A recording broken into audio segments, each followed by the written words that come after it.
Dennis Schroeder, sinabi na ang dahilan kung bakit nito iniwanan ang koponan ng Los Angeles Lakers at mas pinili na pumirma ng 2-year $25.4 million na kontrata at maglaro para sa koponan ng Toronto Raptors. Ngunit bago natin pag-usapan yan, Golden State Warriors nagpapalakas sa pagkuha ng mga free agent big man. Matapos lumabas ang balita na makikipagkita umano si former Los Angeles Lakers big man at 8-time NBA All-Star na si Dwight Howard sa team ng Golden State Warriors, sinundan din agad ni Shams Charania ang kanyang post, na di umano nakipagsundo para sa 2 taon na kontrata ang free agent big man na si Usman Garuba sa koponan ng Golden State Warriors. Mukhang plano ng koponan na magkaroon ng legit big man, kaysa maglaro ng small ball lineup para sa paparating na panibagong season.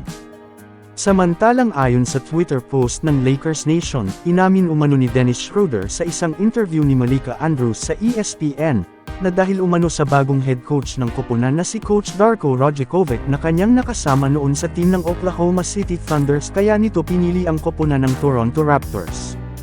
Naging magkaibigan umano sila at nagustuhan nito ang kanyang coaching style na may pagkakahawig sa kanyang role sa international game, at sa tingin nito, mas fit ang kanyang laro.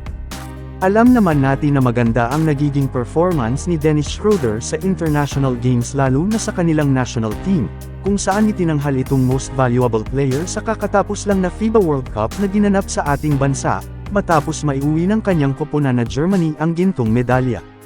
Kayo mga idol, naniniwala ba kayong kayang dalhin ni Dennis Schroeder ang kanyang magandang performance sa international games sa kanyang bagong koponan na Toronto Raptors sa ilalim ng kanilang bagong coach na si Coach Darko Rajakovic? Please comment down below at pupusuan natin yan.